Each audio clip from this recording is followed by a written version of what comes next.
6:30. Oh, that's right. Yeah. But we came a half hour early to get food, so instead we just got the.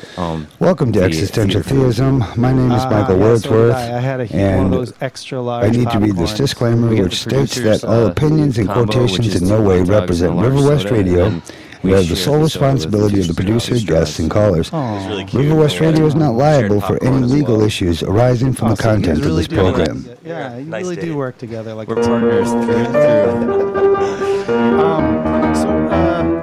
What did you guys think of Savages? I don't know. I actually didn't hate it entirely.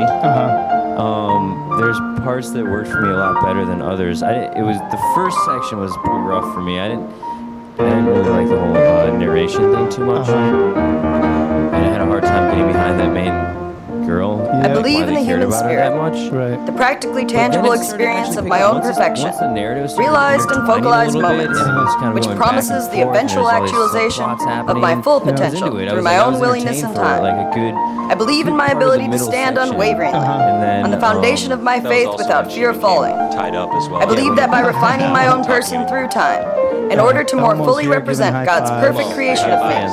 that I allow my fellows the opportunity What about to you, do Nick? the What do you same. think? What was The your human like, spirit is initial eternal and invincible, reaction to Savages? and I believe that nothing I also outside thought of it me was can threaten the pretty peace decent. of my inner altar. Above all, I didn't love it. I didn't I believe hate that it. I am a citizen of the cosmos, With Drew and I already talked here a to little bit about represent this, the but Creator who sent me. yeah, And the again, work God like, gave me to the do voiceover is my and, guarantee for Blake everlasting Lively, I peace believe in her this name is. world She- and all I thought she was a little subsequent weak. We talked about the other experiences two guys, of I thought. existence Yeah. hereafter. I felt they were a little stronger. Nothing real than, can be threatened. Nothing John unreal Travolta exists. character. Herein lies the Maybe- peace of God. I liked him actually. He had a little bit more Existence depth, speaks. sort of. Or he seemed Now more has come time for me to Yeah, listen. A little me. quirky or This Yeah. is existential theism It's fun to watch from an him, experiential too. I mean, it's perspective. Travolta, so you're just Yeah. like, whoa, he's really gotten old, or he's probably been old for a really long time, but now they're finally like uncovering it or something. Welcome and good evening. I am Michael Wordsworth, and this is Existential Theism from an experiential perspective. And it makes your performance Once more, I am joined by M. Dabney, who is here to talk further about her work, A Declaration of Healing. Today, Miss Dabney will be discussing Paper 3 entitled, What is My Purpose? This paper deals with the question of how meaning is formed through experience by discussing how meaning is established by the individual and how the individual asserts this meaning. To start, let me read a selection from the beginning of this paper. Actor trying to break out, and you have to. I think there's not as much risk maybe taken with the performances, and I feel the younger characters. In the I movie invest an definitely seem immense less amount of risky to me, thought, emotion, whereas energy, and the time older into the sort of contrived icons, meanings that I maybe project that's onto my writing, physical but world. they're Since definitely my a little dictation of more meaning directly Also, reflects I mean, my there's something perspective, about beauty any definition of meaning assigned by me And, onto the like, physical or when I was abstract watching it, I plane kept thinking, remains whenever I patently see relative stuff in its conception Newsweek and partial in magazine view or of true whatever purpose. Therefore, I have the ability to relatively perceive and act by my true purpose. However, this requires me to always be aware of the ever-progressive process of discovering truth so that I do not confine myself to a false end to reason. On some innate level, I have dim awareness that the world and I hold some inherent meaning and thus purpose.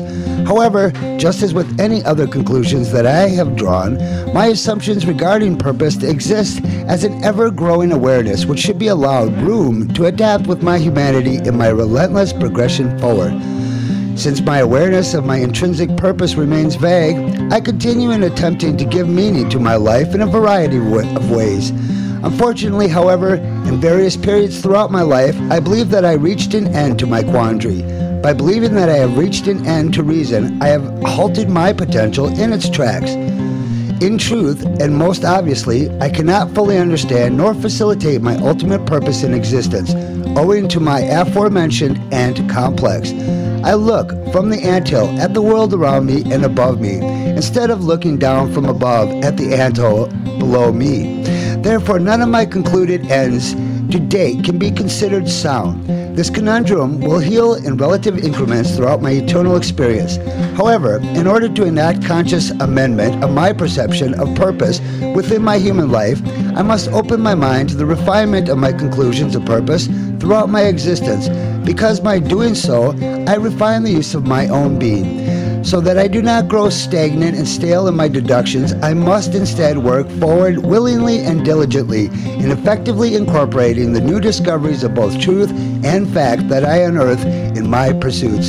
Hence, I must disband the fear of bringing my previously established conclusions into question in order for my conscious cultivation to take place.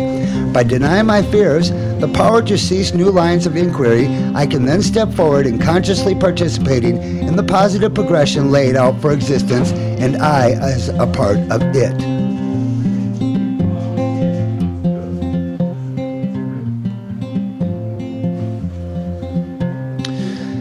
We're going to start out with these questions by asking you, Ms. Dabney. Thank you and welcome to this evening. Thank you. After reading that, I have to ask, what does it mean to invest meaning in experience? Well, we're constantly experiencing all these things, objects, places, people, happenings in whatever way. And we with each of these happenings, we have a pattern that we've seen arise. We relate all these present experiences to past ones we have. And so we invest the importance, or we invest our belief in its importance or lack of importance, or importance in a negative way. It's not so much a lack of importance in what we experience. And so it becomes an investment of faith of a kind, that same thing, that same positiveness that you have when you have faith in spirit or God or whatever it is invested in all of what we experience. So I can invest meaning in that plant. I say it's valuable because it has these things. It's able to do this. It's able to produce. I was just about to ask that. How do you perceive the very word of investment itself? Talking about an emotional and psychic investment. Mm-hmm. Yeah, it's an investment of emotion. It's an investment of reason. It's an investment of mostly emotion, because it has to do with whether you think it's positive or negative, or whether you think it's necessary or irrelevant. Well, that leads to my next question. How then is meaning formed by an individual? An individual, through their experience in time, from childhood, they have no meaning. They have no way of understanding what they're experiencing. And so the adults around them, those who raise the community, the parents, whoever it is, they have all these meanings already established, and they're feeding it to the child. To this, I wanted to use the word naked, but naked consciousness. Yeah. An infant coming into the world, clearly everyone would agree, is a clean slate, and that over time you're saying they acquire this. To a clean slate in the sense of being conscious of self, not clean slate. There's a set of potentials there, which, as I was talking about, potential is just as real as actualization. So then different ages, different stages of realization. Mm-hmm.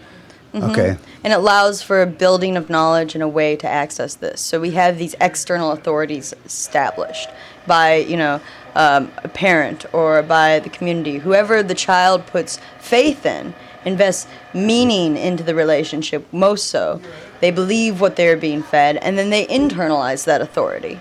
And that becomes part of their thought structure. It becomes part of their habit of thinking. Is this the investment you speak of? Yeah. Is it conscious or unconscious or both? I think it is unconscious in the sense that most people believe, I believe these things because I believe these things.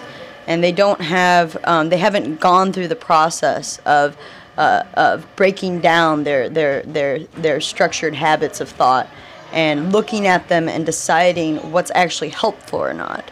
Not only do I have this habit of thought, but I also believe that I must have it in order to be okay, which is also a habit of thought, even though it's not helpful. Like the belief in sin, for instance, that we've invested meaning in that thought, and we've continued to propagate it because we believe it's important, even if it's not real. Can I ask what is associated then with the sin? I assume that you're speaking of a negative. The belief that there's a problem, there's something wrong, that there's something lacking, that there's imperfection present. And off of that belief comes the action upon it as if it's real. And so you see a disjunction between the efficiency of existence, the efficiency of how this manifests, the power, the brilliance, the uniqueness in each aspect of it. You see a warping of that in its expression, or not even a warping, more of a procrastination. Is this voluntary? I mean, can an individual participate in the world without meaning? No, I mean, you have the nihilist who says everything is meaningless. You have the nihilist who, claims that there is no meaning, so just make up your own meaning. But in actuality, you're existing in a physical world as a physical body. And so even if you want to live, moment by moment, nothing has meaning and you can make it whatever, you're still participating in a very efficient, functioning existence. And so that becomes the meaning in whatever way. That becomes the interaction with meaning. You end up having faith that the sun will rise, even if, in whatever way. And it does. But what are the consequences that also arise out of invested meaning? Well, I mean, it can either lead to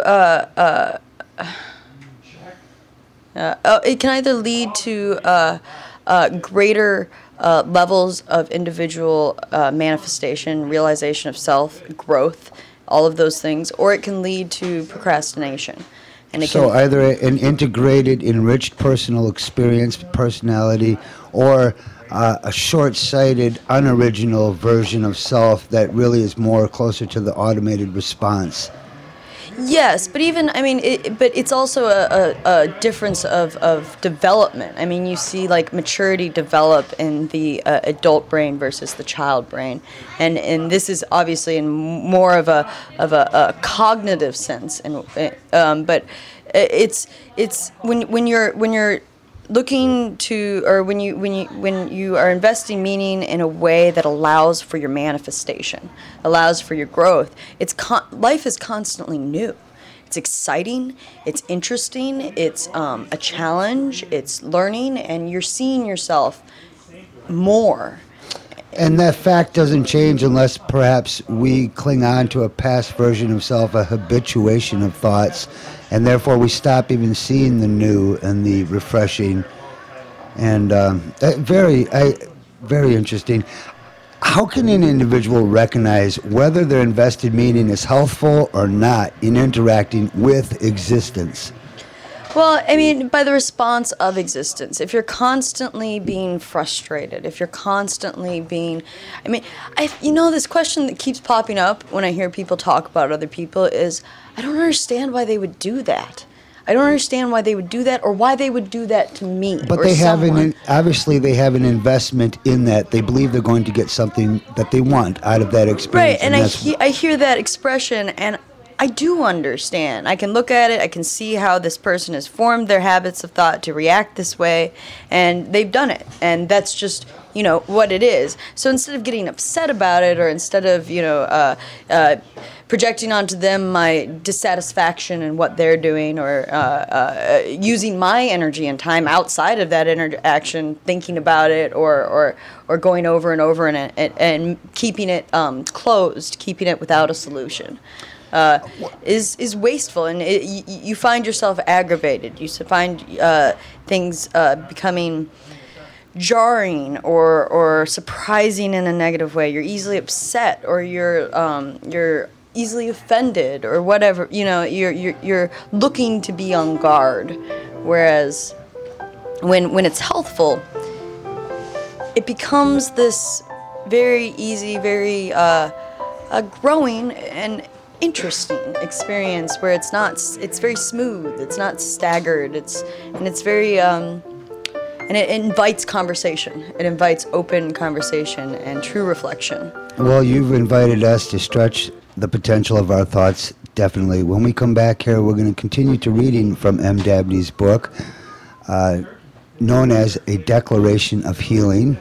I'm Michael Wordsworth. We'll be right back. Burger flavored potato chips. You're listening to RiverwestRadio.com.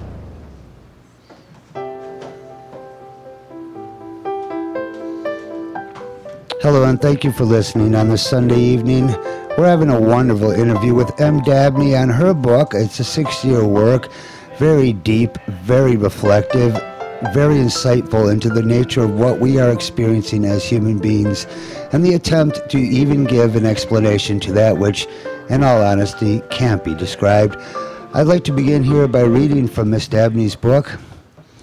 It's an ongoing journal here, and please listen intently as we continue the discussion.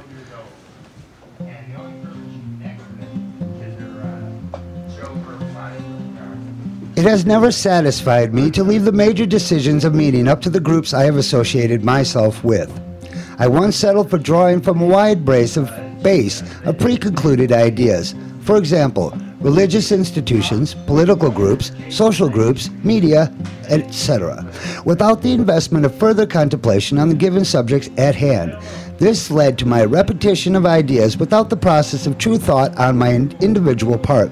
When I heard a given stance and agreed or disagreed with the position based upon how it fitted in with my prior belief system, I in turn constructed an understanding of the world and what it means to be human without ever putting further consideration into what lies beyond the concepts I choose to inherit.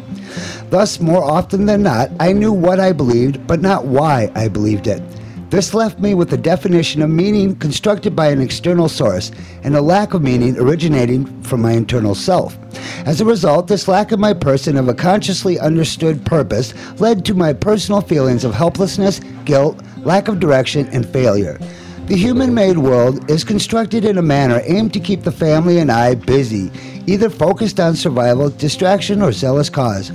In effect, culturally mainstream members of the family are allowed little to no time to come to their own conclusions on the greater questions concerning the function of the human in existence. Therefore, in order for me to become a healthy member of the family, I must recognize that the questions of what it means to be human and what it means to live a good life lie at the very root of my self-definition. Furthermore, how I answer these questions will then cause all of my chosen actions in and throughout my life. I must realize the necessity of asking what it means to fulfill my individual person in a pre-functioning reality and answer this question honestly for myself. I tend to wrap up myself in a living my life as the human-made world hands it to me. By continually accepting the definition of my identity, which the world provides me with, I never truly or wholly take up to my potential to reevaluate and critically think upon how I as a person functions. Nor in turn do I represent the opportunity for other members of the family to go through this critical process of reevaluation. Thus I leave the conundrum of my malfunction wholly unaddressed, and the perpetuation thereof inevitable. The thought that it's always been this way, it exists this way now, and it will always be this way, so be satisfied and learn to work within it, leads to the signature of my own self-defeat. However, in the short term, viewing myself as the victim or the subject of the world seems far easier to live by than the full rejection of what I have learned and thought up to now. The alternative would be to reject all group thought camps and thus face ostracism from the family, a concept that indeed invokes fear in me, but in truth the necessary move for me to make in order to will true healing in myself and the world.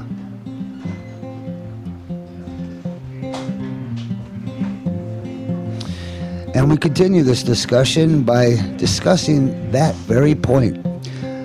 What I do to assert that meaning. Miss Dabney, what are the methods of asserting meaning? I apologize. Would that be the... Mm-hmm. It's the big question. I mean, I want to be clear on this. The methodology of asserting meaning in the world. You could be aggressive or... Well, I mean, yeah, there's two different ways to assert yourself and assert what you believe, what you've put faith in, because everything you put faith in, truly, even if you don't recognize your endowment of faith or your investment of faith or not, you're teaching to the world as true, and you're constantly putting this out there. It's integrated into your identity. be you conscious or not of it. And so there's two ways of going about asserting yourself in the world, which would be asserting meaning in the world. And that would be an aggressive assertion or a representative assertion. So the aggressive assertion is those who are pounding their ideals, won't actually discuss them, have very little to back them, that is open and building with all the other information they're coming across. Instead, they're closed structures that they assert as truth and have no way of growing or combining with other thought camps that also hold portions of truth. And so it's these people who become, and I'm right, and it doesn't matter what you say, and on top of it, I'm condemning you because I don't believe, or because I believe that since you don't agree with this stance, there's something wrong with you. And then the representative assertion would be representing your meaning in a way that you live it out and you manifest it. You see how existence and your experience responds, and then you continue. It's a conversation, and you're representing what you believe. You know what you believe. Like an ambassador, a dignitary of your very belief system? Mm-hmm. Yeah. I mean, you see a lot of people who participate in religions or political thought or whatever it is, and they say they believe these things, but they're not actually living that way. They're not acting that way. I was just going to say, I guess we couldn't help but represent some aspect of self, and you're saying that it either becomes a choice between aggressive assertion or representative assertion, but it's still, either way, it's assertion.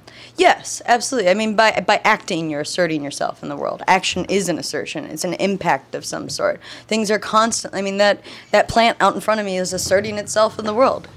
You know, and I can assert myself more so over it, but it's... And then, well, yet, like the plant, the wise Taoist said that the teeth are hard and fall out. The tongue is soft and supple and remains. The weed is supple and bends in the wind, and the oak is strong and breaks.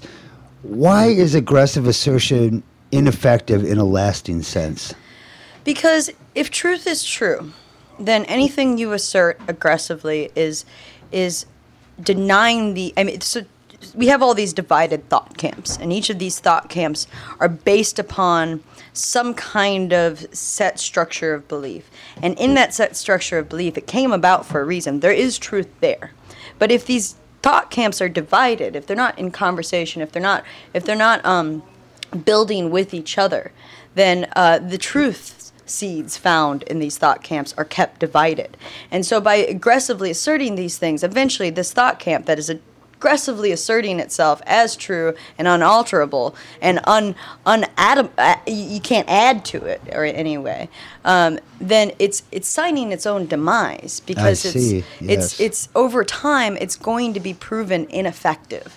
Over time it's going to be revealed the parts of it that are dysfunctional, the parts of it that aren't sticking. And you see that, I mean, as we were talking last week, you see that in how the newest generations are reacting to religious structures. We're leaving the church in droves, and that's because there's no room and there's no relevance in them anymore. You are almost, I guess you are ascribing to the thought systems and beliefs as having lives of their own. When it comes into, you're speaking of a very natural selection process here. You're saying that which works stays, and that's how you can judge what did work, and therefore it was. Yeah, I mean, with ideas, it's a little harder to see. You must experience them. You can't, do physical tests with them. But if you keep trying to light a fire by banging two metal poles together, you're not gonna get to it. Use the lighter. You got a lighter. And this is why it's important to distinguish between meaning imposed by the world onto the individual and the cultivation of personal meaning. Yes. This is what you're speaking of. Yes, meaning from the external back to the idea of the external authority becoming an internalized authority. You can't ever actually, these external authorities are representing a hypothetical version of the person. and it's denying the individual self in a way that the individual believes that they must be this other thing, this impossible thing to be, and strives towards that and will always fail. Can I offer a parallel just to make sure I understand you? Because it reminds me immediately of children in a classroom where they have the external authority is always imposed and they never develop the internal authority to conduct self in an appropriate manner. And what we see is as soon as the teacher, the external authority, leaves the room, it all falls apart. In that, and why? And well, I mean, yes, to a degree, but also that externalized authority. If the person who is who is being dictated over, the person who is being dictated to, believes that that authority is legitimate, invests meaning, invests faith in that authority, then they will internalize it. And it doesn't matter if that authority figure, be it a person or a like government structure or a church, whatever it is, isn't present in that moment. Since they've internalized it, it becomes what we call the conscience. And I say the conscience, I call it the conscience mechanism. And it's this internalized authority that we get from all these external authorities saying what is wrong or right, and we use to edit ourselves, to manifest guilt, to manifest shame, to manifest fear, to manifest false pride, any of these things when we failed or accomplished the dictation of this authority. And in that, we are constantly judging our reality rather than understanding it. We're constantly judging not only ourselves based upon this internal authority, we're judging everyone else's behavior based upon that. And if they fail, we get upset, disappointed, whatever it is. If we fail, we have the same reactions towards ourselves. Then if I'm understanding you correctly, you're saying rather than fight the process of judgment, which is basically inherent in the very nature of perception, you're saying be aware that this can be either transcended or, well, what would the opposite in this case be? Lowered into a denser consciousness, more automated response. Right. I mean, I was talking with you earlier about this metaphor I've come up with. Having to do with thought habits. Yes. So there's the subconscious and there's the conscious, and the subconscious is basically the storage unit of all these little programs you've written for yourself over time, whether you realize that you've written them or not. But you've written all these packages, these programs that have a way of reacting to a moment that resembles a past moment. And so when you're in the moment, you're conscious, and you experience the moment, and then your subconscious throws out the program that you need to respond to it.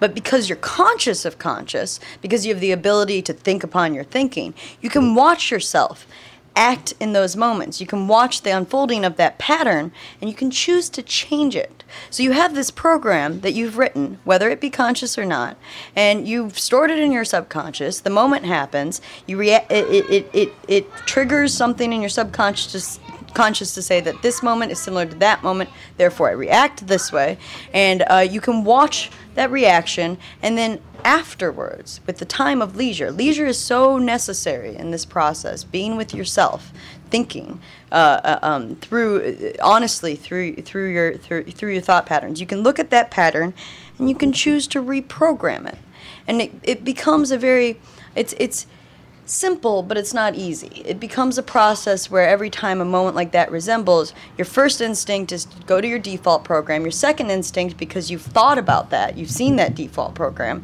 and you've chosen to do this program instead, your second instinct has to be, nope, I'm doing this instead. You do that over and over and over again in those moments that resemble that moment. And by doing that, you reformulate that program and store it, and it becomes stored long-term in your subconscious. And so over time... They build upon each other. They're cumulative. Right. And so over time, you can trust how you are going to react to a moment because you've programmed yourself correctly, healthfully, with all these, these self-observations and edits in whatever way. Thank you. It also, everything you said made me think about the very nature of free will, that if we just react by habituated thought. I question, are we really making free will decisions, or are we just merely responding? And then when you speak of consciousness, now I begin to suspect this is where the real free will lies. Yep, the choice between reality or not. The choice between reality or not. Very good. Very good. We're going to continue with the work of M. Dabney, A Declaration of Healing. We're very privileged to have this moment to discuss. The show is Existential Theism from an Experiential Perspective. I'm Michael Wordsworth. We'll be back in a moment.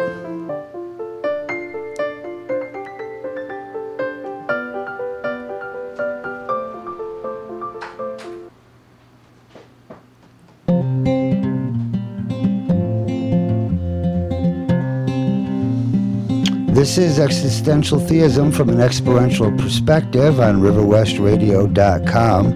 I'm here with M. Dabney regarding her book, A Declaration of Healing, and I'd like to read from you an excerpt from that book as we continue our ongoing discussion in this ongoing series. Truth does not fear the progression of time, for time works to show truth as the only solid conclusion to deduce. Since truth functions as the only actual mean and end in reality, it allows me the potential of lasting happiness and consistent peace. Truth never acts to threaten anything of which it affects, because nothing real can be threatened and nothing unreal exists.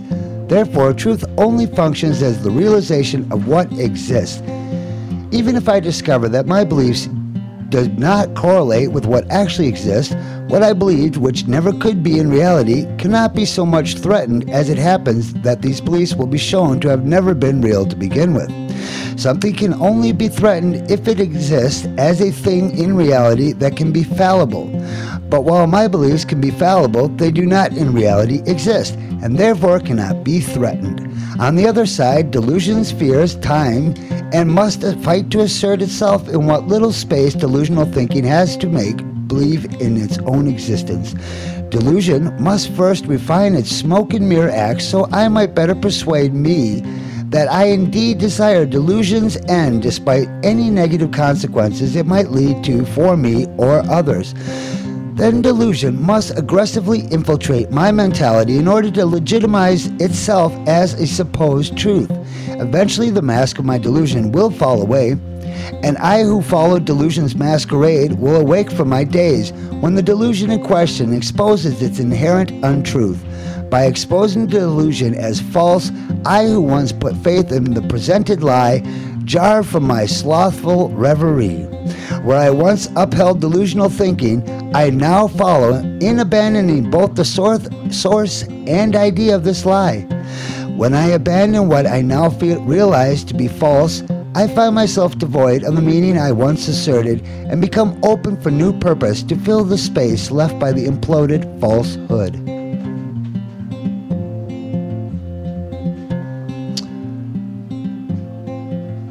Thank you for joining us again, Miss Dabney. It's a real pleasure. After reading that, I really have to, ask you about thought habits. It was an intriguing concept, the idea that we've never quite successly defined yet our method of thinking. What is going on in our own heads? And it's somewhat of an uneasy feeling because it's our own head, and we'd like to understand what's going on in here. And I guess it takes philosophers and other people to help sort this out. Where does the thought habit begin? Is it like a mechanism of thinking? Are they composed of thoughts?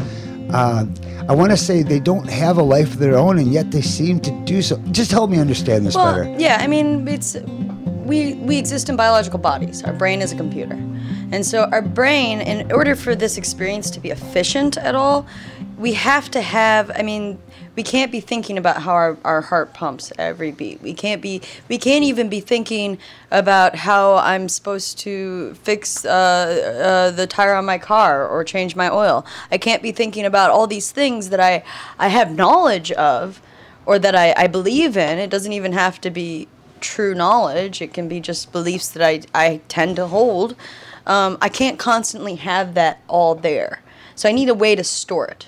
So I have the subconscious. So, but you were talking about a beginning. Oh, okay. So But, I'm sorry. So the subconscious is like the underlying structure that holds this together. It's the storage unit of The all of this. depository of thoughts. Right. So do they exist in abstract state? Is that safe to say in the subconscious? Kind of. It's patterns. You have like I was talking about the tiny packets of program packets. There's also large overlying programs Ingrained that over organizes these tiny packets. It's all ingrained. If it's in your if it's in your subconscious, then it's. I should think they're more like a sea or a river, with the surface of the river and the larger packets giving the flow and the current, and then the little ones being the taken boundaries along. And But still abstract. Yeah, I mean, yeah, but it's okay. So like for instance, a large program would be my identity as an American. That's a great one. There's a lot of people who very strongly identify themselves. It carries you right through the 4th of July into the tax office to pay that, in other words. Yeah, I identify myself as an American, and with that identity, okay, so how I define American may vary, what it contains that may vary person, but it doesn't matter. This is my program as an American, and it holds all of these requirements with it. Thought habituation. So you're saying at each point it's like a little gatekeeper. For example, like as an American, you have certain obligations, and each one of these obligations, like pay your taxes, drive the speed limit, get a driver's license. But each one of those institutions are upheld by thought habituations held by individuals, perpetuated by a greater system of thought perpetuation. Yeah, but like I mean, what I'm trying to get at is like, okay, so I have this identity as an American. This is my primary identity, let's say. So since I have this identity as an American, all of the smaller programs I add to that must correlate with this large program. So let's say my identity as an American is my operating system. We'll call it that. And then there's let's say medium-sized programs, which would be like my web browser or my word processing or whatever it is. They're like various medium-sized programs that then contain small options within them, and so it's able to nest. These programs are able to nest in smaller and smaller increments in a way that allows for flexibility, allows for creativity and uniqueness in the moment, allows for endless variety of combinations. You're dissecting the very thought structure of civilization and society An individual in this person. definition. An individual person, yes. The term thought habituation, I wonder, is there another way? Could you give another word for that to help us understand, like thought construct? But it is a habit. System? It's a habit because of the fact that even if at first, like, okay, we're young kids, we inherit this identity that's our operating system, and with that we inherit various programs within that operating system, and then we inherit various ways to use those programs. And so we have these things that we've inherited, and we've only inherited them because we believe that they're legitimate. We actually we don't. I mean, I don't go around acting like I'm I don't know, a Buddhist monk because even though I don't believe it, because but I act as I am because I have this this operating system, these programs, and this way of using these programs. And so the child, even if they're not recognizing that they are choosing this, they are choosing it. They're not conscious of this choice, but they are choosing it, forming this thought habit. And I say it's habit because you can change these habits. And it is habit because you do it over and over and over again. It becomes ingrained. It becomes embedded. Right. I wanted to ask you, like, maybe now I understand the distinction between a thought system and a thought habituation. Thank you. Mm-hmm. That one, a mere thought system comes and goes. It it hasn't yet been developed into habituation. Yes. And so as you were speaking, I was thinking about when I walk around and meet new and old friends, I often find myself just saying things I've said before, especially when I don't have anything clever or original to say at the moment. I find myself just defaulting upon what maybe you're talking about, the very thought habituation. Yeah, absolutely. But then, too, I mean, even this conversation, having this conversation for me is based upon thought habits. I know the material. I believe in the structures, and I've had this conversation before, but because of the complexity, because of the nesting and the layers of how these programs are working with each other, like I said, it allows for the manifestation of new combinations.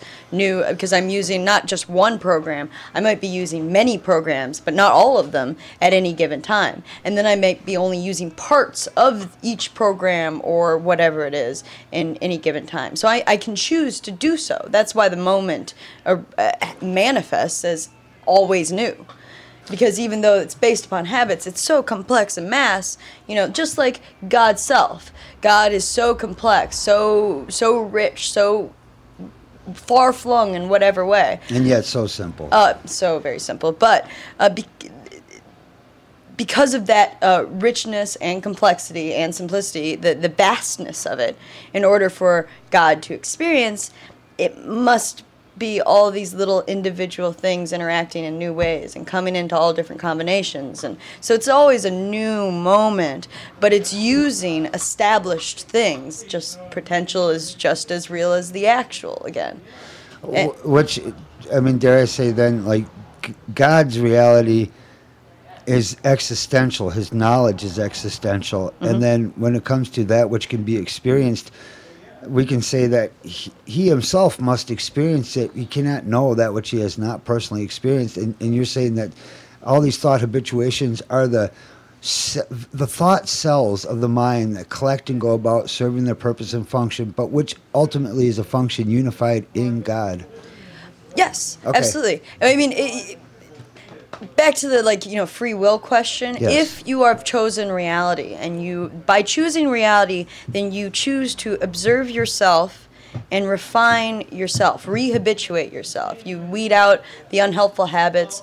Like, let's say every time this happens, I get upset. I see that.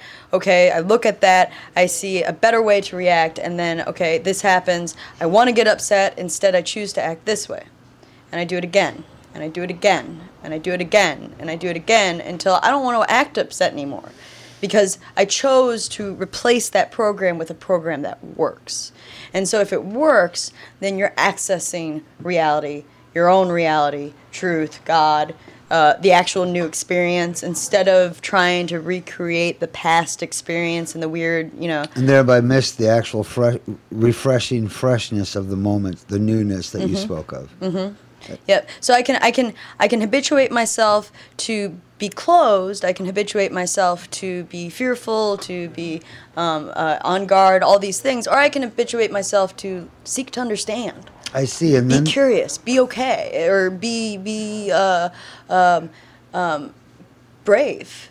Brave enough to actually experience the moment, because I guess from what you're saying, the habituation takes the past and stitches it together with the future, and just kind of bypasses that newness. And we're just really, if we're living like that, we're really just living in the past. Yes. Okay. Yes. Okay. Indeed. I hope you're following this. It's very, very interesting material. We're reading from M. Dabney's work, A Declaration of Healing. I'm Michael Wordsworth. This is an ongoing series. We're here till the 8 o'clock hour on this Sunday, and we will be back next week at 7 o'clock with this show, which is an existential perspective. Pardon me, I'm sorry. I was adjusting the music at the same time. Existential theism from an experiential perspective. We'll be right back.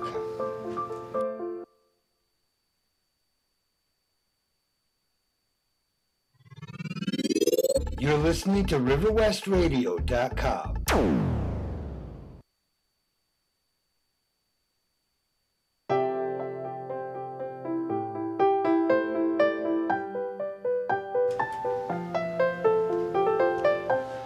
Good evening and welcome back. I'm Michael Wordsworth, reading from M. Dabney's book, A Declaration of Healing, and discussing with her this evening the very points found in this book.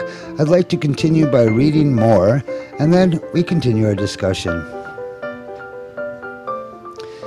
If my ideas contain relative truth, then they will not face defeat in the course of debate. But if anything refinement in reverse, if my ideas exist as wholly false in their content, then the disproof of these ideas through debate will benefit me, not allowing me the further pursuit of futile and empty contemplation. In addition, honest and open-minded debate allows for the potential of new realizations in truth. Thus, the debate works as a necessary benefit to me because it exists as essential in my increasing attainment of relative truth.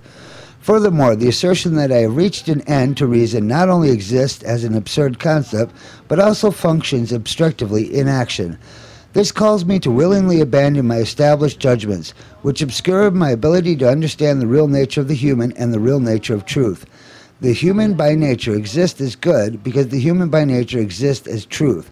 Truth cannot be other than good because it equals reality, recognized in all of its correctness. I cannot contain truth, but I can recognize it as real, which will then allow me to correct and thus good action. By calling on the good in myself and my siblings, I call to the truth of all being, an immutable force that cannot be defeated. I should not fear truth, for my fear will not only procrastinate the inevitable. So I must be brave, I must be willing, I must be strong, and I must believe in the true power of love, goodness, and peace. For reality calls me to take up the task at hand. I indeed have much work to do. Well, thank you. We're back, and I was hoping you could say a thing or two about that.